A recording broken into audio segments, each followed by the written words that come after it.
পর্যায়ে তারা আগুনের মধ্যে জ্বলতে থাকে। এক শ্রেণীর কথা আল্লাহ তাআলা কোরআন মাজিদে এইভাবেই উল্লেখ করছেন, ওই সময়ের কাফেররা, মুশরিকরা, বেদিনরা তারা অফার করলো, যারা ঈমান এনেছিল আল্লাহর দরবারে, বলা হলো তোমরা ঈমান বিচ্যুত হয়ে যাও, আল্লাহর প্রতি ঈমান আনিও না, তোমরা আল্লাহর প্রতি ঈমান আনিও না।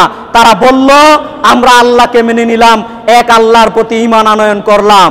বলা হলো তোমরা যদি ঈমান আনয়ন করো তাহলে তোমাদের আযাব দিব, শাস্তি দিব। এরপরও তারা বলতে শুরু করে দিল আমরা এক আল্লাহর প্রতি ঈমান আনয়ন করলাম, আমাদের যদি শাস্তিও দেওয়া হয় এরপরও ঈমান থেকে আমরা বিচ্যুত হব না, আমরা ঈমান থেকে বিচ্যুত হব না। এক পর্যায়ে কাফেররা তারা ক্ষিপ্ত হয়ে গেল, আমরা বারবার বলছি ঈমান থেকে বিচ্যুত হওয়ার জন্য, এরপরও তারা ঈমান থেকে বিচ্যুত হয় না। কাফেররা সবাই মিলে ওই ঈমানদার পুরুষ ও নারীদেরকে সবাইকে একত্রে করে একটা বিশাল গর্ত করলো, গুহা করলো। গুহা করে অনেক লাকড়ি দিল, লাকড়ি ভাষাটা বুঝেন, খড়ি, লাকড়ি দিল। এরপরে ঈমানদার পুরুষ ও নারীদেরকে তাদের ভিতর একেবারে বেঁধে ওইখানে নিক্ষেপ করা হলো। এরপরে তাদেরকে আবার অফার করা হলো, বলো তোমরা কি আল্লাহর দরবারে ঈমান আনয়ন করবে? যদি করো তাহলে তোমাদেরকে জ্বালিয়ে দেওয়া হবে, আর যদি না করো তোমাদের বাঁচিয়ে দেওয়া হবে। তারা বলল আমরা আল্লাহর প্রতি ঈমান আনয়ন করলাম, আমারও ঈমান, আপনারও ঈমান, তাদেরও ঈমান ছিল। তারা বলল আমরা আল্লাহর প্রতি ঈমান আনয়ন করলাম। এরপরে ওই কাফেররা বলতেই কেমন লাগে, তাদের ঈমান কেমন ছিল আপনাকে হয়তো আমি বুঝাতে পারছি না। ওই মুহূর্তে এই কাফেরেরা ঈমানদার পুরুষ ও নারীদেরকে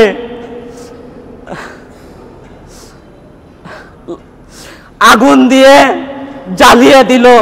এক পর্যায়ে তারা আগুনের মাধ্যমে জ্বলতে থাকলো।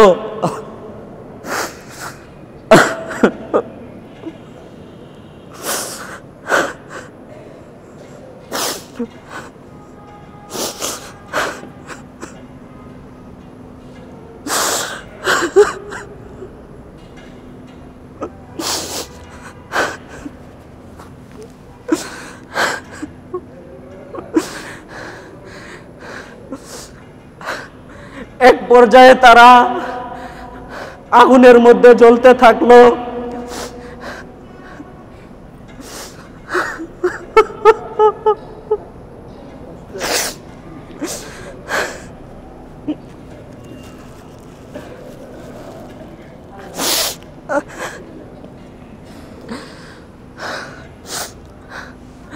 তারা যখন আগুনের মধ্যে জ্বলতে থাকলো, এক পর্যায়ে তাদের দৃশ্যটা আল্লাহ তাআলা এইভাবে বলছেন, তারা চেহারের মধ্যে বসে আছে কাফেররা, একজন আরেকজনের প্রতি হাসি তামাশা করছে, একজন আরেকজনের প্রতি অট্ট হাসিতে পড়ছে।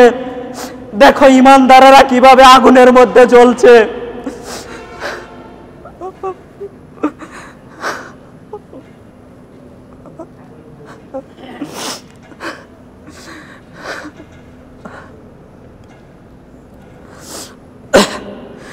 দেখো ঈমানদারেরা কিভাবে আগুনের মধ্যে জ্বলছে। এরপরেও তারা ঈমান শূন্য হয়নি। ভাই আপনাকে আমি তাদের ঈমান কি দিয়ে বুঝাই? তারা একজন আরেকজনের প্রতি অট্ট হাসিতে মেতে পড়ছে, একজন আরেকজন বলা বলি শুরু করলো, দেখো কাফেরেরা কিভাবে জ্বলছে, কিভাবে পুড়ছে। তারপরেও তারা ঈমান শূন্য হয়নি, এক আল্লাহকে মেনে নিয়েছে, আল্লাহর প্রতি ঈমান আনয়ন করেছে।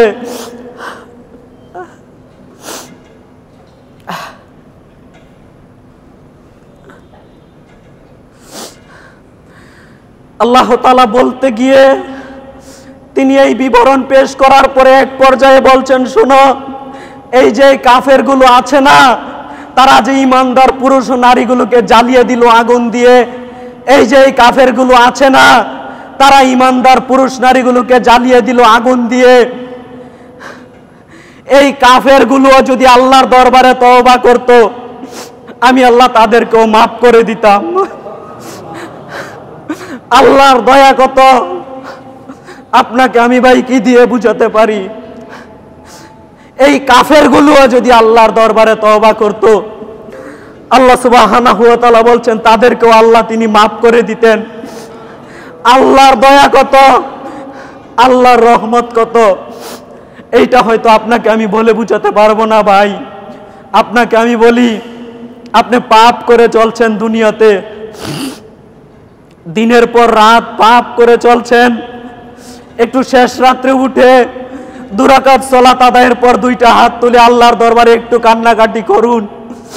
নিজে জীবনে যত পাপ করেছেন ক্ষমা নেওয়ার চেষ্টা করুন। এই রমজানে যদি আপনি পাপ ক্ষমা নিতে না পারেন ভাই, আপনি কিন্তু ক্ষতিগ্রস্তদের অন্তর্ভুক্ত।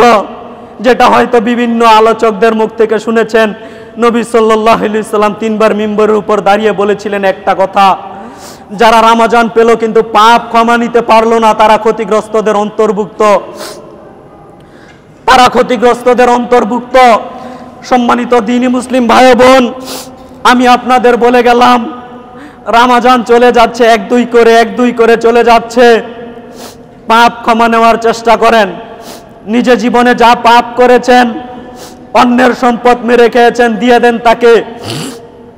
নিজে যা করেছেন সব পাপ পুঙ্খানুপুঙ্খানুভাবে, জীবনে যা কবিরা গুনাহ করেছেন, চুরি করে থাকলে মাপ চান, ডাকাতি করে থাকলে মাপ চান, অন্যের গীবত বদনাম করে থাকলে তার কাছেও মাপ চান, আল্লাহর দরবারেও মাপ চান। জীবনে যত অর্থ সম্পদ আত্মসাৎ করেছেন ফিরিয়ে দেন। এই রমজানে ক্ষমা নেন ভাই। যদি ক্ষমা নিতে না পারেন, ক্ষতিগ্রস্তদের অন্তর্ভুক্ত আপনি হয়ে যাবেন, এটা আপনি ধরে নেন ভাই। এই বৈঠকে যারা আছি জুমার খুতবায়, আমরা আল্লাহর দরবারে বলি, আল্লাহ তুমি বড় দয়াবান, তুমি বড় রহমান, তুমি আল্লাহ আমাদের সকলের পাপগুলোকে মাফ করো। সবাই বলি আল্লাহুম্মা আমিন। তুমি যদি মাফ না করো আমাদের কে মাফ করতে পারে? তুমি যদি ক্ষমা না করো আমাদের কে ক্ষমা করতে পারে? তোমাকে আল্লাহ এতটুকু বলে গেলাম, তুমি আল্লাহ মাফ করে দাও আমাদের সবাইকে। আল্লাহুম্মা আজিরনি মিনান নার, আল্লাহুম্মা আজিরনি মিনান নার, আল্লাহুম্মা আজিরনি মিনান নার। সম্মানিত দ্বীনি মুসলিম ভাই বোন, কবরের শাস্তি আপনি ভোগ করতে পারবেন না। জাহান্নামের শাস্তি, কবরের শাস্তি আপনি কি করে ভোগ করবেন? যখন কবরে রাখা হবে, আপনি যদি প্রশ্নের উত্তর না দিতে পারেন, ওই ফেরেশতারা এসে আপনাকে মারবে, এত জোরে পিটানি দিবে। হাদিসের মধ্যে নবী সাল্লাল্লাহু আলাইহি সাল্লাম বলছেন, বাইনাল জিন্নি ওয়াল ইনস, শুধু মানুষ আর জিন ব্যতীত আপনার এই কবরের ডাক সবাই শুনবে। একেবারে বাইনাল মাশরিকি ওয়াল মাগরিব, পূর্ব থেকে পশ্চিম সবাই আপনার এই ডাক শুনতে থাকবে। কত জোরে আপনাকে পিটানো হবে আপনি বুঝতে পারেন না, আর কত জোরে আপনি হাউমাউ করে চিৎকার করবেন কবরে, কিয়ামতের মাঠে আপনি বুঝতে পারবেন না। ওই কিয়ামত না হলে আপনি বুঝতে পারবেন না। এজন্য ভাই, কবরের কথা স্মরণ করে, কিয়ামতের মাঠের কথা স্মরণ করে, জাহান্নামের শাস্তির কথা স্মরণ করে আল্লাহর দরবারে তওবা ইস্তেগফার করার চেষ্টা করেন। সম্মানিত দ্বীনি মুসলিম ভাই বোন, খুতবার সময় সংক্ষিপ্ত আমি শেষ করে দিচ্ছি। কি করে তওবা করবেন এই কথাটা বলে। তওবা করার অনেক মাধ্যম। অনেক মানুষ মনে করে, হুজুর আমি তওবা করতে চাই, কিন্তু কিভাবে তওবা করব আমি জানি না। মনে রেখে দিয়েন, তওবা আপনাকে আরবিতেই করতে হবে, ব্যাপারটা এরকম নয়। তওবা আপনাকে আরবিতেই করতে হবে, ব্যাপারটা এরকম নয়। শেষ রাত্রিতে উঠে 2 রাকাত সালাত আদায়ের পর 2টা হাত তুলেন আল্লাহর দরবারে। 2টা হাত তুলে কাকুতি মিনতি করে আল্লাহর নিকট দোয়া করতে থাকেন। শুরুতে আল্লাহর প্রশংসা সূরা ফাতিহা পাঠ করে নেবেন, দুরুদে ইব্রাহিম দুরুদটা পাঠ করে নেবেন। এরপরে 2টা হাত তুলে আল্লাহর দরবারে তওবা করতে থাকেন পাপ ক্ষমা নেওয়ার জন্য। আল্লাহ আমি এই পাপ করেছি, তুমি মাফ করো। বাংলাতে বলতে থাকেন, আল্লাহ আমি এই পাপ করেছি, তুমি মাফ করো। আল্লাহ আমি এই পাপ করেছি, তুমি মাফ করো। তুমি মাফ না করলে আমার বাঁচার কোনো পথ থাকবে না। তুমি যদি মাফ না করো আমাকে কে মাফ করবে? তুমি আল্লাহ মাফ করে দাও। এইভাবে বলে বলে তওবা ইস্তেগফার করুন, আল্লাহর দরবারে ফিরে আসুন, তাহলে আল্লাহ তাআলা আপনাকে মাফ করে দিবেন ইনশাআল্লাহ। বাংলাতে করেন, আরবিতে করা লাগবে না। আর যদি মনে করেন আরবি দোয়াগুলো পারি, আস্তাগফিরুল্লাহ সংক্ষিপ্ত দোয়া, আস্তাগফিরুল্লাহ, এটা নিজের জীবনের সাথে ফিট করে নেবেন। চলতে ফিরতে উঠতে বসতে আস্তাগফিরুল্লাহ, আস্তাগফিরুল্লাহ ওয়া তুবু ইলাইহি। আর একটু বড়, আস্তাগফিরুল্লাহ আল্লাযী লা ইলাহা ইল্লা হুয়াল হাইয়ুল কাইয়্যুম ওয়া আতুবু ইলাইহি। এই দোয়াটা পাঠ করার চেষ্টা করবেন। নবী সাল্লাল্লাহু আলাইহি সাল্লাম বলছেন, কোন মানুষ যদি যুদ্ধের ময়দান থেকে পলায়নকারী ব্যক্তিও এই দোয়া পড়ে আল্লাহর দরবারে ক্ষমা চায়, আল্লাহ তাকে মাফ করে দিবেন। সুবহানাল্লাহ। আর যদি আরেকটু বড় পড়তে চান তাহলে সাইয়্যিদুল ইস্তিগফার, ক্ষমা চাওয়ার শ্রেষ্ঠ দোয়া। আল্লাহুম্মা আনতা রব্বি লা ইলাহা ইল্লা আনতা খলাকতানি ওয়া আনা আবদুকা ওয়া আনা আলা হাদিকা ওয়া ওয়াদিকা মাস্তাতাতু আউযু বিকা মিন শাররি মা সানাতু আবু লাকা বিনিমাতিকা আলাইয়া ওয়া আবু বিযামবি ফাগফিরলি ফা ইন্নাহু লা ইয়াগফিরুয যুনুবা ইল্লা আনতা। এই দোয়াটা বেশি থেকে বেশি পরিমাণে পড়ার চেষ্টা করবেন। বিশেষভাবে সকালে একবার, সন্ধ্যায় একবার যদি পাঠ করেন। সাদ্দাত ইবনে আউস রাদিয়াল্লাহু তাআলা থেকে হাদিস বর্ণিত, তিনি বলছেন সকালে একবার পাঠ করলে আল্লাহ সারা দিনের ভিতর যদি আপনি মৃত্যুবরণ করেন, আল্লাহর নবী বলছেন দাখালাল জান্নাহ, লোকটা জান্নাতে প্রবেশ করবে। তিনি বলেছেন কোন মানুষ যদি মাগরিবের সালাতের পরে সাইয়্যিদুল ইস্তিগফার একবার পাঠ করে আর সারা রাতের ভিতর মৃত্যুবরণ করে, দাখালাল জান্নাহ, লোকটা জান্নাতে প্রবেশ করবে। সুবহানাল্লাহ। অতএব প্রিয় ভাইরা আমার, সাইয়্যিদুল ইস্তিগফার বেশি থেকে বেশি পরিমাণে পড়ার চেষ্টা করবেন। সেজদাতে গিয়ে সাইয়্যিদুল ইস্তিগফার পড়বেন, কোনো সমস্যা নেই। সেজদাতে গিয়ে হাদিসের যত দোয়া আছে ওই দোয়াগুলো বেশি থেকে বেশি পরিমাণে পড়ার চেষ্টা করবেন। ক্ষমা পাওয়ার কয়েকটা শর্ত আছে, যেমন ক্ষমা নিবেন। আপনি একটা পাপ করেছেন, প্রথমত অনুতপ্ত হবেন, লজ্জিত হবেন। আল্লাহ আমি এই পাপটা করেছি, আমি লজ্জিত। আল্লাহ আমি এই গুনাহটা করেছি, আমি লজ্জিত, তুমি মাফ করো, আমি গুনাহগার। নিজেকে বড় অপরাধী মনে করবেন। এইগুলো মনে করে আল্লাহর দরবারে তওবা করে ওই পথ থেকে ফিরে আসার চেষ্টা করবেন। সম্মানিত দ্বীনি মুসলিম ভাই বোন, এইভাবে আর যদি কারোর লেনদেনের ব্যবস্থা থাকে, পাওনা দাওনার ব্যবস্থা থাকে, তার পাওনাটা পরিশোধ করে দিয়ে এরপরে আল্লাহর দরবারে তওবা করার চেষ্টা করবেন। 1 টাকা জীবনে ঋণ রাখার চেষ্টা করবেন না, 1 টাকা জীবনে ঋণ রাখার চেষ্টা করবেন না। এই অনুরোধটুকু রেখে আজকের খুতবার ইতি আমরা টানার চেষ্টা করলাম। আল্লাহ সুবহানাহু ওয়া তাআলা আপনাদের আমাদের সবাইকে কবুল করুক। আল্লাহুম্মা আমিন।